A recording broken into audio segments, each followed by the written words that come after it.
Boa noite. Começamos hoje, com a graça de Deus, o estudo de um dos muitos livros fascinantes da Bíblia. Toda a Bíblia é fascinante. Esse, particularmente, por vários motivos. É o primeiro livro da Bíblia.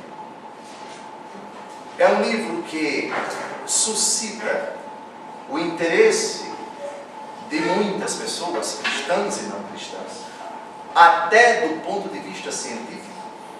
Pensemos, por exemplo, quando o assunto é a origem do homem.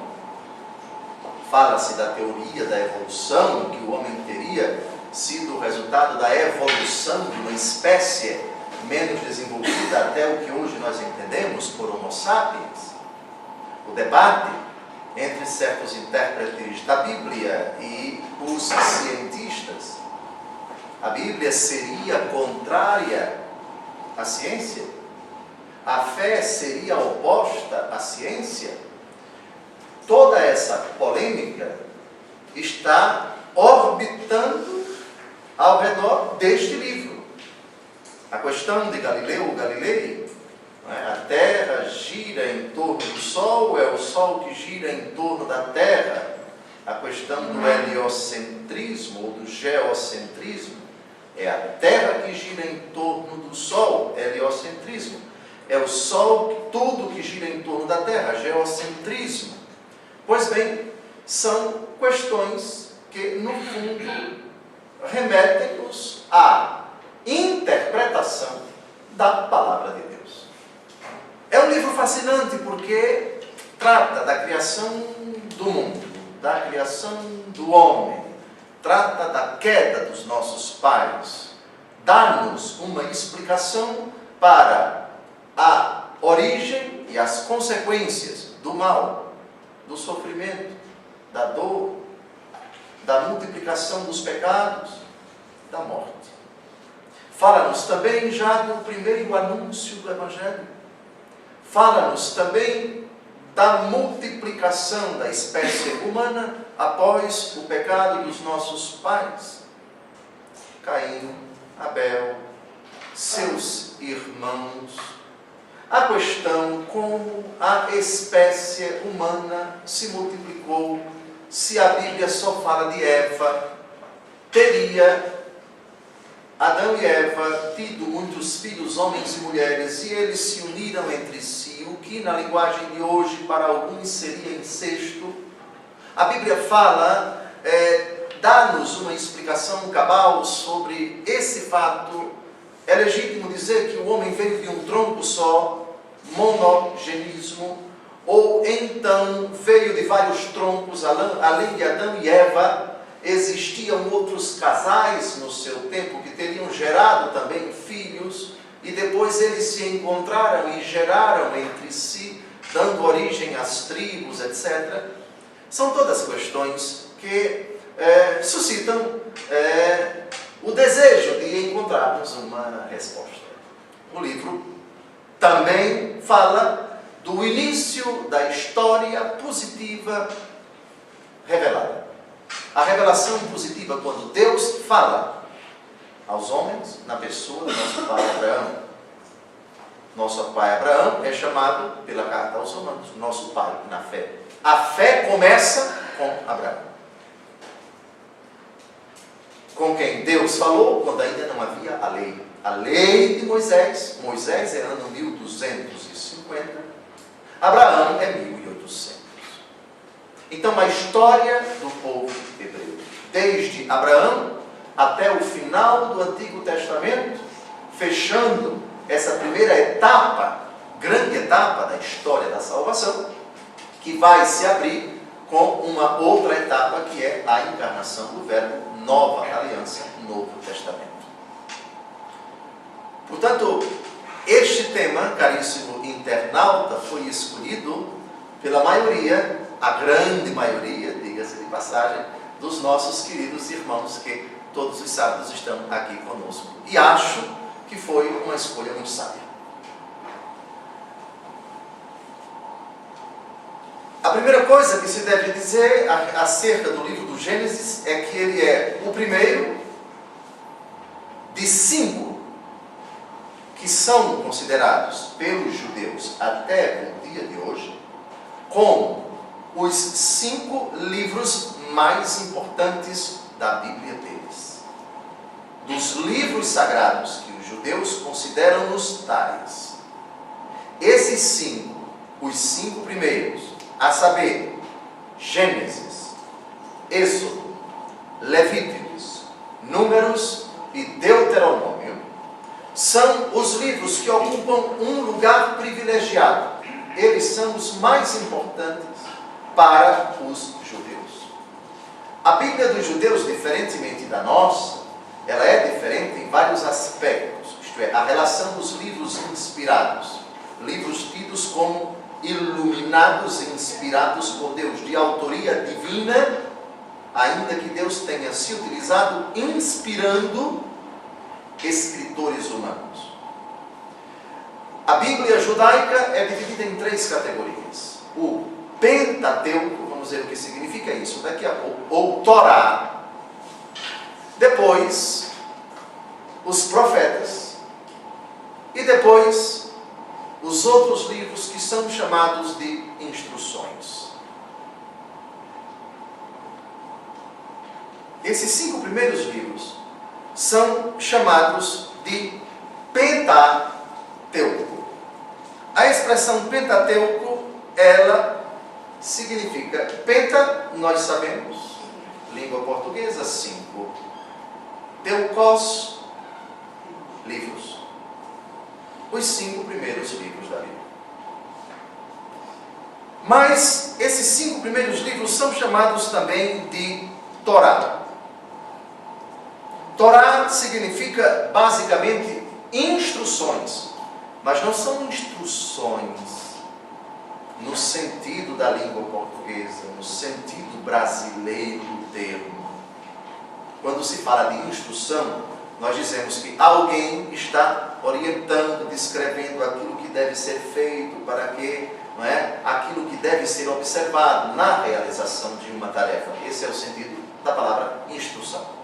Só que as instruções aqui são o que nós entendemos como ordens de Deus. Deus fala, principalmente para os judeus, nesses 5 primeiros livros. Quem lembra da disputa de São Paulo com os seus adversários?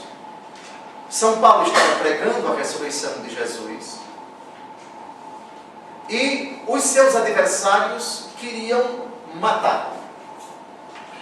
Isso é narrado nos Atos dos Apóstolos. Entre os seus adversários havia fariseus e saduceus.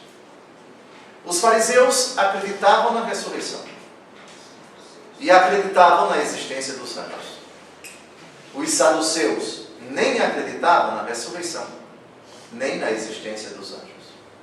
São Paulo então diz: irmãos, é pela ressurreição que eu estou sendo julgado. E provocou uma dissensão entre eles. Porque os fariseus disseram: nós não temos nada contra esse homem. E se ele está falando pela boca de um anjo? E não havia entendimento entre eles. E aconteceu uma briga entre fariseus, que queriam soltar São Paulo, e saduceus, que queriam a cabeça de São Paulo, que acabou se safando. Paulo inteligentemente usou esse artifício. Onde é que eu quero chegar com isso? Os saduceus se atinham aos primeiros livros da Bíblia, os 5, que não falam explicitamente da ressurreição.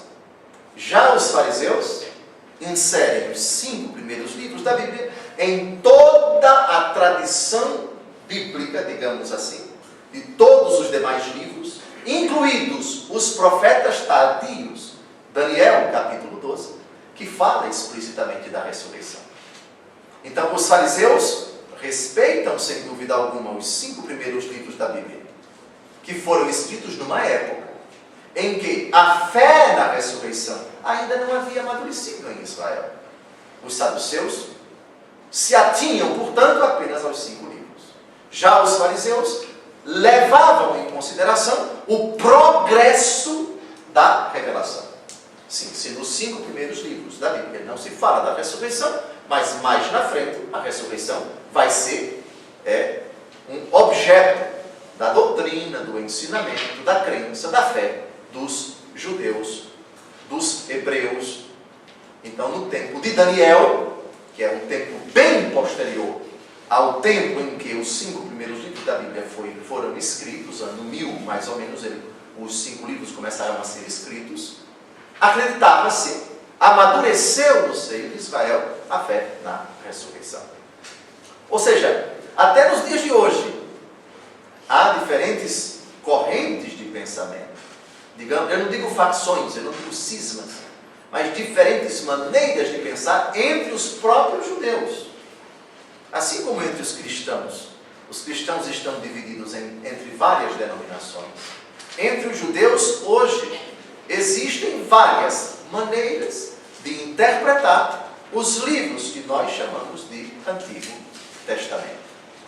Muito bem, então vamos dar uma olhada na Torá, nas instruções. Vamos dar uma olhada no Pentateuco, Torá, hebraico, Pentateuco, grego. Os 5 primeiros livros da Bíblia que são para os judeus hoje, para os judeus no tempo de Jesus também, não os únicos livros da Bíblia deles, mas os mais importantes. Como a Torá toda, esses 5 livros eram chamados. Na própria Bíblia, vejamos como a própria Bíblia chama esses 5 livros. Levítico, capítulo 11, versículo 46. Tal é a lei relativa aos quadrúpedes, às aves e a todos os seres vivos que se movem nas águas e a todos aqueles que se arrastam sobre a terra. Lei. Depois nós vamos perceber que a lei relativa aos quadrúpedes, aves, etc., não se encontra apenas em um livro desses 5. Encontra-se em todos. Só que os 5 eram chamados de lei. Eles eram tratados como um bloco, a lei. A lei, portanto, refere-se aos 5 primeiros livros. Vamos agora, ainda no livro do Levítico, capítulo 26, versículo 46. Tais são as ordenações, os mandamentos e as leis que o Senhor estabeleceu entre ele e os israelitas, por intermédio de Moisés, no monte Sinai.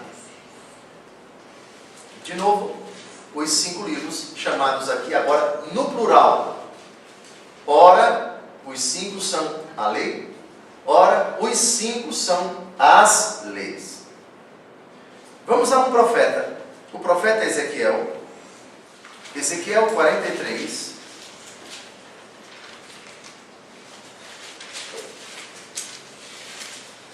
de 11 a 12. Se estiverem confusos por causa dos seus atos, tu lhes descreverás a forma desse templo, sua disposição, suas saídas e entradas, suas formas, suas ordens e todas as suas leis. Meterás tudo isso por escrito diante de seus olhos, a fim de que observem todas as leis e todas as regras que a eles digam respeito e as ponham em prática. Eis a lei do templo. No cume da montanha, todo o espaço que o rodeia é área sagrada. Tal é a lei relativa ao templo. O curioso é que já no Antigo Testamento, no livro do Levítico, muitas normas acerca do templo estão consignadas. Então, esta lei, no versículo 12, acerca do templo, refere-se exatamente à Torá, ao Pentateuco lá atrás. Voltemos agora ao Pentateuco, ao livro do Deuteronômio, capítulo 31, versículo 26. Tomai este livro da lei e colocai-o ao lado da arca da aliança do Senhor vosso Deus, para aí servir de testemunho contra ti e segue. A Arca da Aliança nós já sabemos o que é. Uma espécie de urna, um baú, dentro do qual as tábuas da lei, as tábuas de pedra que o Senhor entregou a Moisés, eram depositadas. Então, a Arca da Aliança, as tábuas são o sinal da aliança que Deus celebrou com o seu povo. O sinal visível da aliança de Deus com o seu povo é a Arca da Aliança.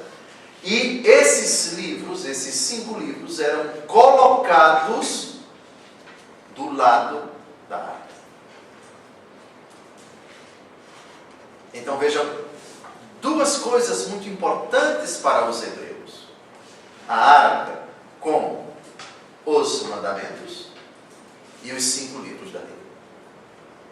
Em rolos, em rolos. Não era em livro assim, esse formato, era um formato bem antigo, bem rudimentar. Aliás, toda sinagoga, inclusive eu acho que as daqui de Brasília também, elas devem ter, sempre tem, no lugar de honra, os livros em forma de rolo, no lugar de destaque. Muito bem. Continuando, vamos a Josué capítulo 8, 34. É o primeiro livro depois do Pentateuco. Depois disso, Josué leu todo o texto da lei, a bênção e a maldição, assim como estão escritas no livro da lei.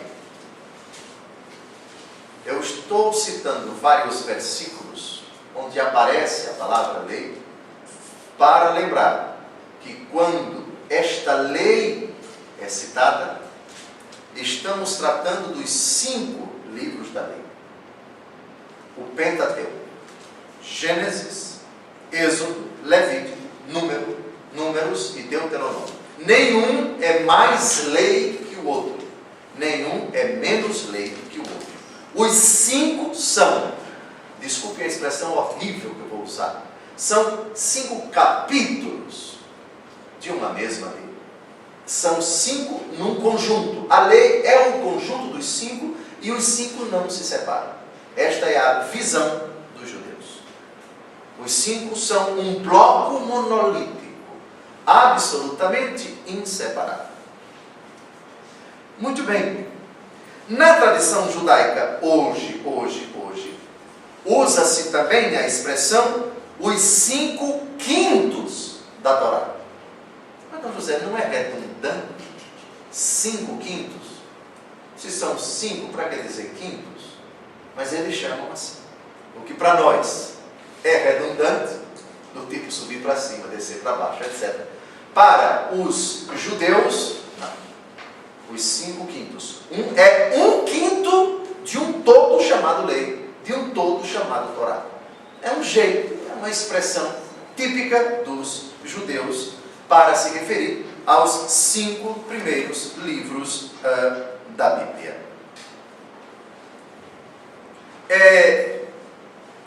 Nesse sentido, lei e profetas são 2 realidades diferentes. Quem pode dizer qual foi o diálogo de nosso Senhor Jesus Cristo com 2 pessoas, no contexto do qual Jesus, partindo da lei e dos profetas, tentou tirar da cabeça deles um pouco de cegueira? Quem foram esses 2 personagens? Vamos ao capítulo 24 de São Lucas. Vamos dar uma olhada. Capítulo 24 do Evangelho segundo Lucas. Esses senhores moravam numa cidade próxima a Jerusalém, chamada Emaús. Versículo 25, Lucas 24. Lucas 24. Jesus lhes disse: ó gente sem inteligência, como sois tardos de coração para creres em tudo o que anunciaram os profetas. Porventura não era necessário que Cristo sofresse essas coisas e assim entrasse na lei, na sua glória? E começando por Moisés, portanto, lei, percorrendo todos os profetas, explicava-lhes o que dele se achava dito em todas as Escrituras. Repare que no tempo de nosso Senhor Jesus Cristo não havia Escritura Novo Testamento. Ninguém ainda tinha escrito nada do que hoje nós chamamos de Novo Testamento.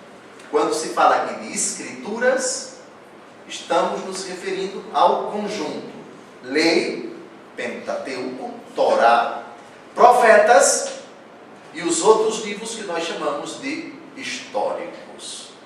Muito bem, e sapienciais, e vamos falar o que significam essas categorias bem mais na frente. Também dos lábios de Jesus, vamos ao Evangelho segundo Mateus, nós temos a palavra lei nos lábios de nosso Senhor Jesus Cristo. Por favor, Mateus 5,17. Jesus falando da Torá. Jesus falando do Pentateuco. Jesus chamando o Pentateuco ou Torá de lei. Leamos em voz alta. Não julgueis que vim abolir a lei ou os profetas. Não vim para os abolir, mas sim para levá-los à perfeição. Detalhe curioso aqui é que Jesus fala lei ou os profetas, o que insinua que no tempo de Jesus já havia essa distinção. A Bíblia chamada, para nós chamada Antigo Testamento, estava pronta, não é? E havia essa distinção. Uma parte da Bíblia é lei, a outra parte, profetas. Está claro? Essa distinção. É lógico que nós, cristãos, quando falamos de antiga lei, nós entendemos não apenas a Torá, entendemos todo o Antigo Testamento, a antiga aliança. Mas quando nós estivermos tratando da Bíblia, quando ela fala de lei, é preciso entender os 5 primeiros livros da Bíblia. Profetas são outra coisa. Também integram o conjunto dos livros inspirados para os judeus e para os cristãos. Mas é a nomenclatura que tem um significado diferente para os cristãos e para os judeus. Está claro? Aqui, nesse texto, Jesus deixa bem claro. Ele tinha diante de si, no seu tempo, a Bíblia judaica estava praticamente pronta e havia essa distinção clássica, lei e profetas. No versículo 18 desse mesmo capítulo, continuando, de novo nosso Senhor Jesus Cristo fala da lei. Todos juntos? Pois em verdade vos digo, passará o céu e a terra, antes que desapareça um jota, um traço da lei. O texto é muito bonito e mostra que nosso Senhor Jesus Cristo não veio abolir, mas levá-los à perfeição. Depois nós desdobraremos isto. Jesus cita vários textos da Torá e dá-lhes um significado novo. Jesus não veio abolir, como quem diz, agora é uma velharia, jogamos fora, isso não tem valor nenhum, desapareceu, errado. Eu não vim abolir a lei ou os profetas. Mas há determinados ensinamentos que foram superados. Dom José, não foram superados, foram aperfeiçoados. É diferente. Olha a linguagem de Jesus. Eu vim levá-los, todos juntos, à perfeição. Jesus não aboliu, aperfeiçoou. Pensemos, por exemplo, qual é o dia sagrado, o dia do descanso para o Antigo Testamento? Sábado. Jesus aperfeiçoou o sábado e hoje é o Domingo. Contradição? Aperfeiçoamento. Cuidado com as palavras. No Antigo Testamento, poder-se comer carne de porco? Não. Proibido, proibido, não é? Proibido. Vamos ver o que é que Jesus diz a respeito da carne de porco, a respeito da carne de qualquer animal tido como impuro. Marcos capítulo 7, por favor. A partir do versículo 14. Reparem uma prova desse aperfeiçoamento. Não há contradição nenhuma, entre nenhum versículo do Antigo Testamento e um versículo do Novo. Contradição não. Aperfeiçoamento. Está claro? Aperfeiçoamento. Vejamos como é que Jesus aperfeiçoa o mandamento que proíbe comer determinado tipo de carne. O mandamento que proíbe comer o sangue de animais. E tantas outras proibições do Antigo Testamento. Não há contradição. Há aperfeiçoamento. Vamos ao texto. Versículo 14. Tendo chamado de novo a turba, dizia-lhes: ouvi-me todos e entendei. Nada há fora do homem que entrando nele o possa manchar. Mas o que sai do homem, isso é que mancha o homem. A bom entendedor meia palavra basta. Quando deixou o povo e entrou em casa, os seus discípulos perguntaram-lhe acerca da parábola. Respondeu-lhes: sois também vós assim ignorantes? Não compreendeis que tudo o que de fora entra no homem não pode tornar impuro, porque não lhe entra no coração, mas vai ao ventre e dali segue sua lei natural?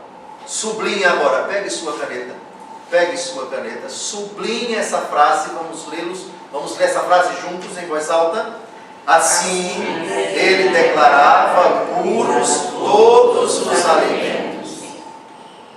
E segue. Vamos seguir até o final. E acrescentava: ora, o que sai do homem, isso é que mancha o homem, porque é do interior do coração dos homens que procedem os maus pensamentos, devassidões, roubos, assassinatos, adultérios, cobiças, perversidades, fraudes, desonestidade, inveja, difamação, orgulho e insensatez. Todos estes vícios procedem de dentro e tornam impuro o homem. Contradição? Eu não vim abolir a lei, vim levá-la à perfeição. No Antigo Testamento pensava-se a impureza no ato de manducar, de comer animais tidos como impuros. Dentre os muitos animais impuros, cuja carne era proibido comer, vamos pegar aquele que é o protótipo da impureza. Qual é? Porco. Entende-se por quê? Naquele tempo, o porco era um animal associado à lama, associado à imundícia, e geralmente a carne dele trazia risco à saúde. Uma das enfermidades que podem afetar profundamente o estômago, nós sabemos hoje, a cisticercose, aquela famosa tênia, aquela lombriga de tamanho gigante. Sim. Claro, se a carne não estiver realmente bem cozida e assim por diante. A carne de porco, como tantos outros animais, ela, se não for bem cozida, inclusive carne de boi, ela pode conter ovos de determinados agentes invasores que podem se alojar no nosso organismo e trazer doenças, inclusive graves. Talvez esta tenha sido uma das causas da proibição de não se comer, de comer determinadas carnes, determinados animais associados à sujeira, à imundícia. Ora, nosso Senhor Jesus Cristo aperfeiçoa isso ao falar de uma outra imundícia. Esta sim não é aquilo que entra no homem que o torna impuro, mas o que sai dele. Dentro do homem existe uma podridão, esta sim é a impura. Então é contradição. Jesus se contradiz, Deus se contradiz. Porque uma hora fala que a impureza está na comida e agora fala de uma impureza moral. Não há contradição. Há aperfeiçoamento. A plenitude da lei é o amor, diz Romanos capítulo 13, versículo 10. Pois bem, o amor de Deus que se encara a lei num sentido muito mais profundo. Jesus interioriza a lei, colocando-a lá dentro do coração. É a partir de dentro. Vamos dar uma outra olhada no capítulo 5 do Evangelho segundo Mateus. E aqui nós temos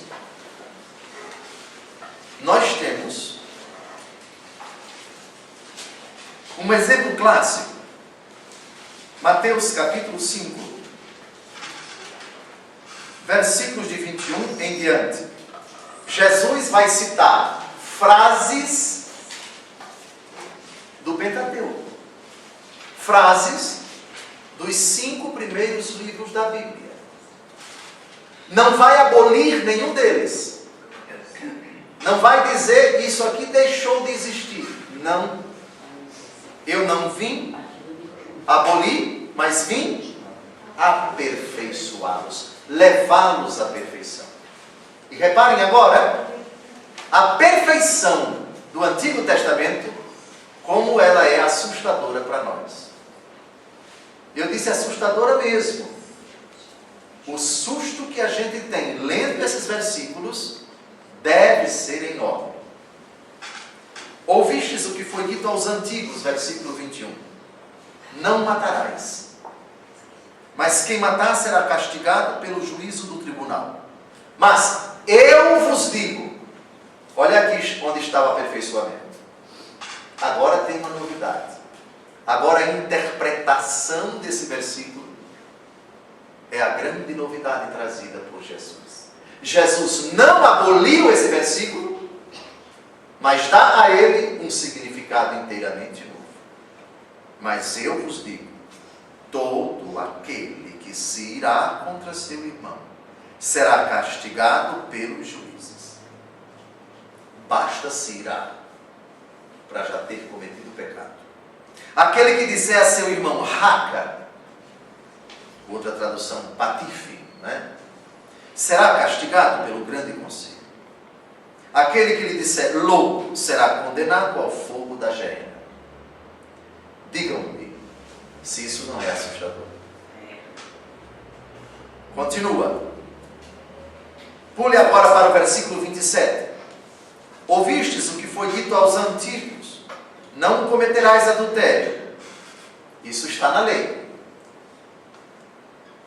Só que até Jesus pensava-se, só existe adultério quando um homem casado faz sexo com outra mulher que não é sua esposa. Quando chega a consumar o ato sexual. Fez o ato sexual. Ou quando a mulher casada, fez o ato sexual, estando casada, com outro homem. Adultério para os judeus só existia assim. Mas vejam agora o que é que Jesus diz, sem abolir essa frase. Eu, porém, vos digo: todo aquele que lançar um olhar de cobiça para uma mulher, já adulterou com ela no seu coração. Isso nos dias de hoje, meu amigo, é um susto tremendo. Como a palavra de Deus não muda, permanece para sempre, o mesmo Jesus Cristo diz, versículo 18, deem uma olhada, se esse mandamento deixou de ter o seu valor, a sua atualidade, a sua eficácia, deixou não. Deixou não. Céus passará, o céu e a terra, antes que desapareça um J, um traço da lei. Céus e terra passarão, mas a minha palavra não passará. Pois bem, Jesus então pega todos os textos do Antigo Testamento e vai dando a eles uma novidade tremenda. Vai interiorizando é dentro. Que acontece a observância ou a inobservância do mandamento. Deus conhece o seu coração. Basta você consentir para já você ter cometido o pecado. Então, vejam, o mandamento de não matar, lá no versículo 21, o judeu, se ele desse uma facada numa pessoa, a pessoa lá agonizando e tal, escapou. Não matei não, escapou. Escapou, não pequei contra esse mandamento não. Jesus vai e diz, não é preciso nem você pegar uma faca, basta você odiá-lo no coração. Mesmo que ninguém saiba, você já matou aquela pessoa, você já feriu esse mandamento. Isso é assustador, por quê? Porque a intenção, mesmo que ela não seja posta em ato, mesmo que você não consume o ato, não consumei o ato, logo eu não peguei. A coisa não é assim no cristianismo. Basta você ter desejado, consentido no seu coração, para você ter cometido o pecado. Aí vamos pegar outro versículo, por favor. Versículo 38. Tendes ouvido o que foi dito, olho por olho, dente por dente. Isso está na Torá. Isso está no Pentateuco. Olho por olho, dente por dente. Aí Jesus interpreta esse versículo e dá-lhe um significado inteiramente novo. Eu, porém, vos digo, não resistais ao mal. Se alguém te ferir a face direita, oferece-lhe também a outra. Se alguém te citar em justiça para tirar-te a túnica, cede-lhe também a capa. Se alguém vem obrigar-te a andar 1000 passos com ele, anda 2000. Dá a quem te pede e não te desvies daquele que te quer pedir emprestado.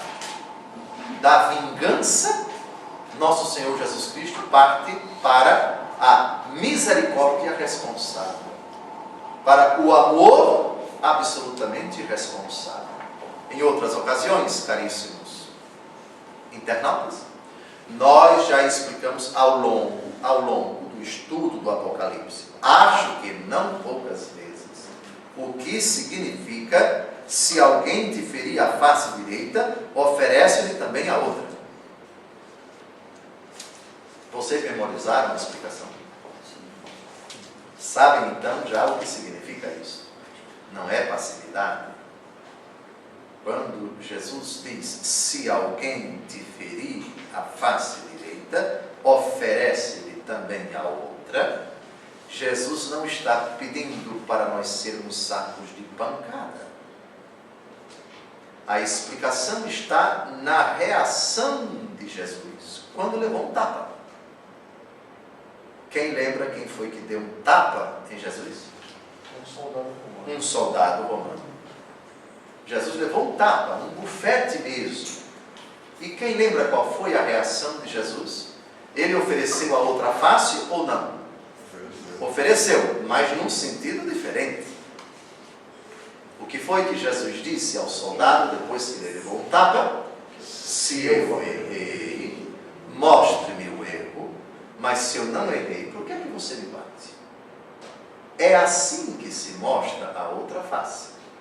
Portanto, oferecer a outra face é reagir prontamente na justiça e na verdade. Está claro?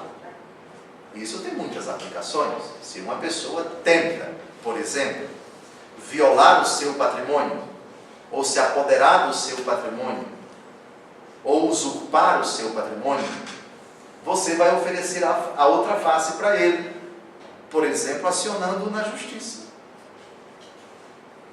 Espera aí, eu não vou me calar diante disso. Isso é justiça. Você está ferindo um direito meu, está entrando numa seara que não é sua. Isso é meu direito e eu vou reagir. Ah, mas Jesus disse que era para você oferecer a outra face. É exatamente isso que eu estou falando, estou fazendo, estou pretendendo fazer. João, por favor, capítulo 18, versículos 20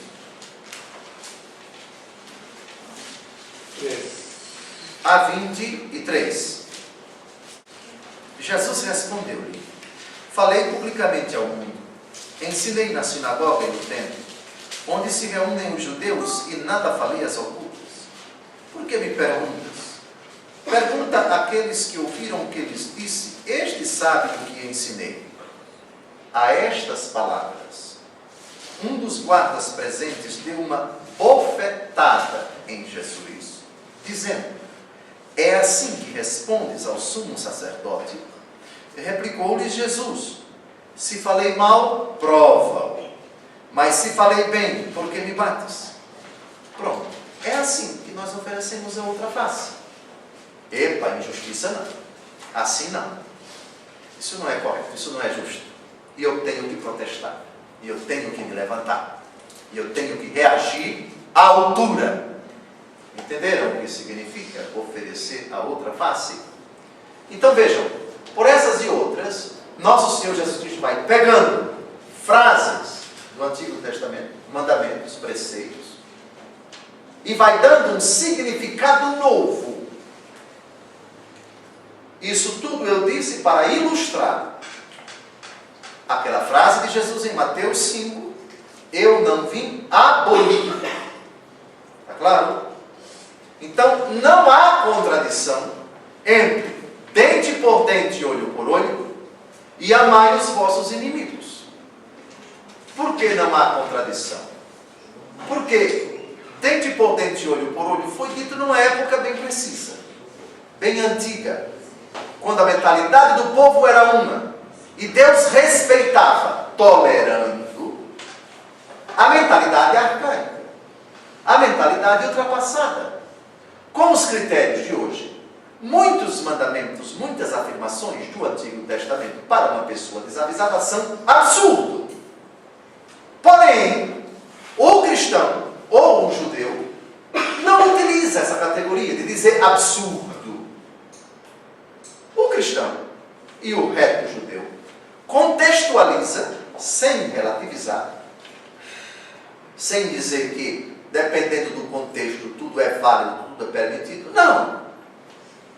Uma coisa era a mentalidade do povo há 1800 anos antes de Cristo.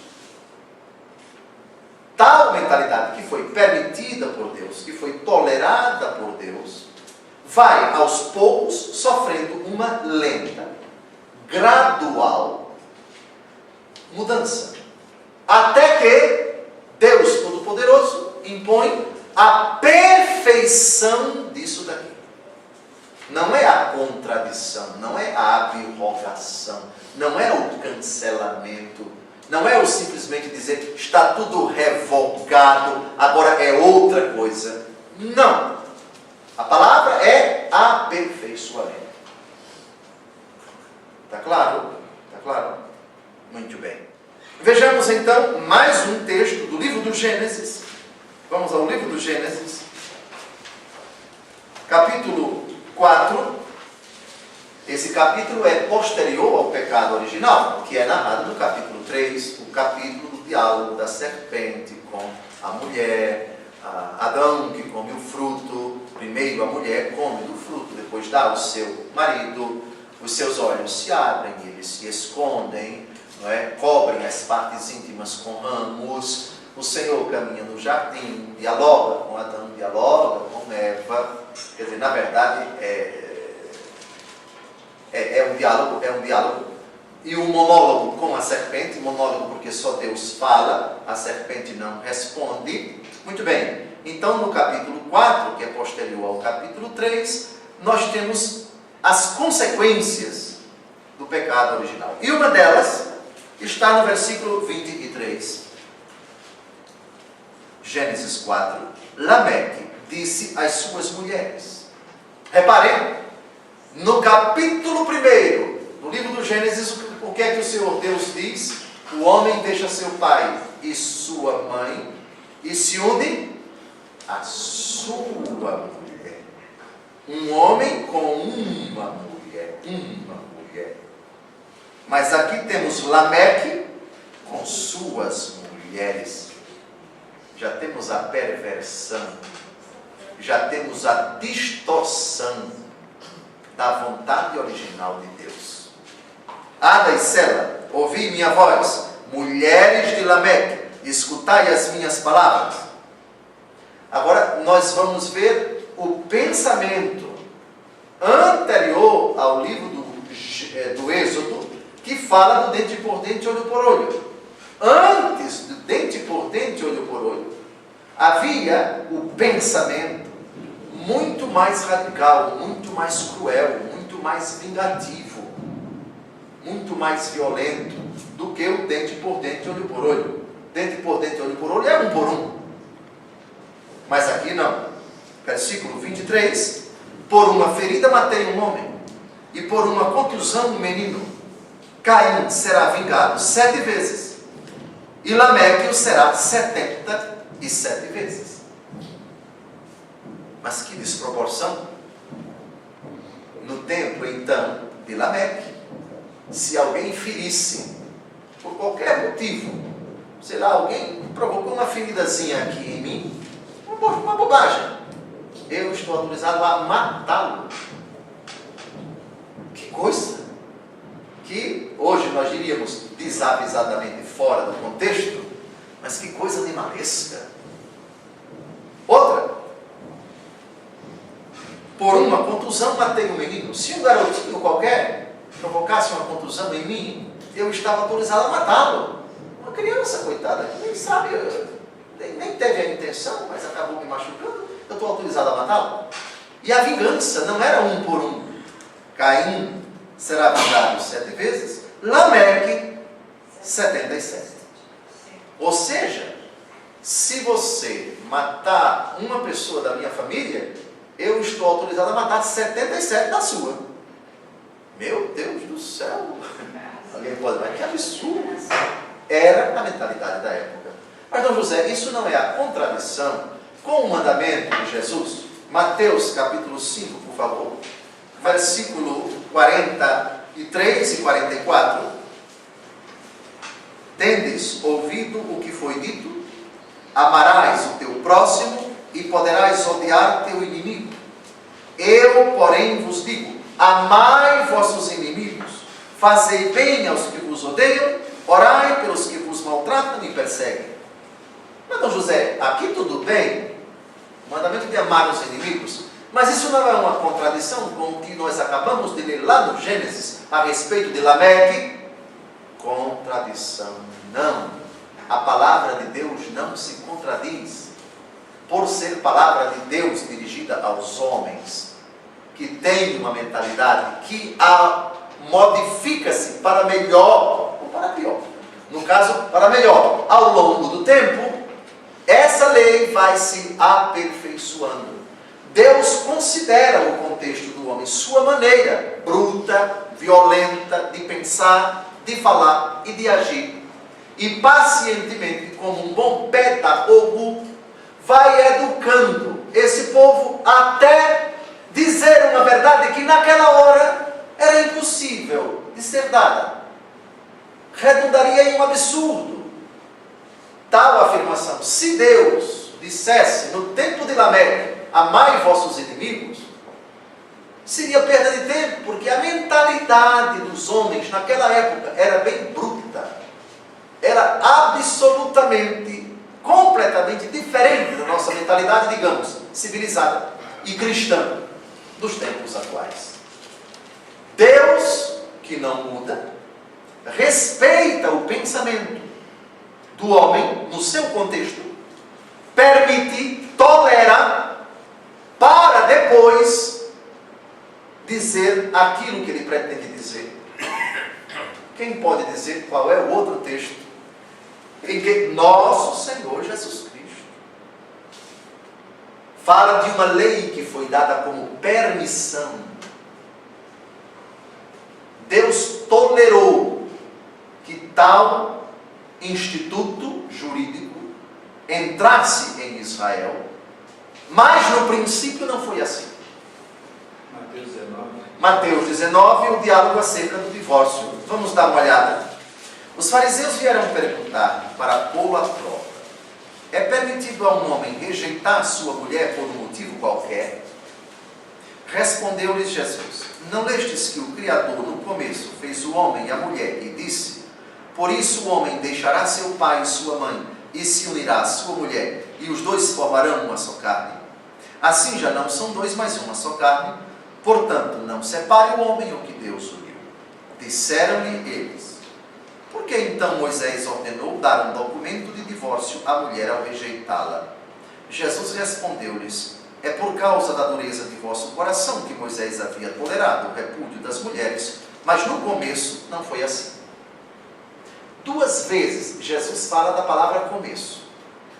Reparem, a primeira no versículo 4, a segunda no versículo 8. No começo, a lei do divórcio entrou em Israel depois do começo. No começo não foi assim. O que acontecia? Lembram de Lameque com suas mulheres? Quem pode dizer qual foi o talvez homem mais mulherengo do Antigo Testamento, com 300 mulheres? Salomão. 300 mulheres e 700 concubinas. Ele tinha um verdadeiro harém. Então o Antigo Testamento autorizava isso. Era correto isto? Não. Isso é fruto do pecado. O pecado se tornou uma realidade comum, não normal, comum. Era comum isto. Um homem com 2 mulheres, com 3 mulheres, e quanto mais rico ele era, mais concubinas ele tinha, e se dava ao luxo disso. Mas no começo não foi assim. Muito bem, Deus então permite, não concorda, permite que tal coisa aconteça na plenitude dos tempos. O Senhor Jesus retoma o começo. No começo não foi assim. Ora, o que acontecia? O homem se abusava da mulher, por qualquer motivo, resolvia repudiá-la. Isso causava tremendos sofrimentos para a coitada, que rejeitada não podia se casar com ninguém. Então, por causa da dureza do vosso coração, diz Jesus, homens duros, vamos dar a carta de divórcio e ela está autorizada a casar de novo. Uma solução de tolerância diante de uma realidade pecaminosa que acabou se tornando comum. O homem que se dava ao luxo de ter muitas mulheres, contraía matrimônio com elas e depois, por qualquer motivo, se abusava dela. O homem dava a carta de divórcio e aí ela estava autorizada a casar de novo. Para, digamos assim, atenuar as graves injustiças do repúdio puramente formal, saia de casa e vá para a rua da amargura, a carta de divórcio entra como um instituto que não foi querido por Deus, mas permitido para atenuar o sofrimento de alguém que era vítima de um comportamento consequente do pecado que entrou na história de Israel. Mas Jesus diz, no começo não foi assim. Jesus então volta para o livro do Gênesis. O homem deixa seu pai e sua mãe e se une à sua mulher, de sorte que já não são dois, mas uma só carne. Eu penso que é hora de concluir esse nosso primeiro encontro sobre o livro do Gênesis. Vocês já perceberam que é um livro fascinante. No próximo encontro vamos ver todos os textos do Novo Testamento onde o Pentateuco é citado. Isso para nós mostrarmos como já no tempo de Jesus, já no tempo dos apóstolos, o Pentateuco, a lei, os 5 livros da lei, eram tidos em grande monta, ocupavam um lugar privilegiado. Nenhum judeu que se prezasse poderia ignorar, constantemente citava textos do Pentateuco ou Torá, incluído, evidentemente, o livro do Gênesis, que estamos começando a estudar.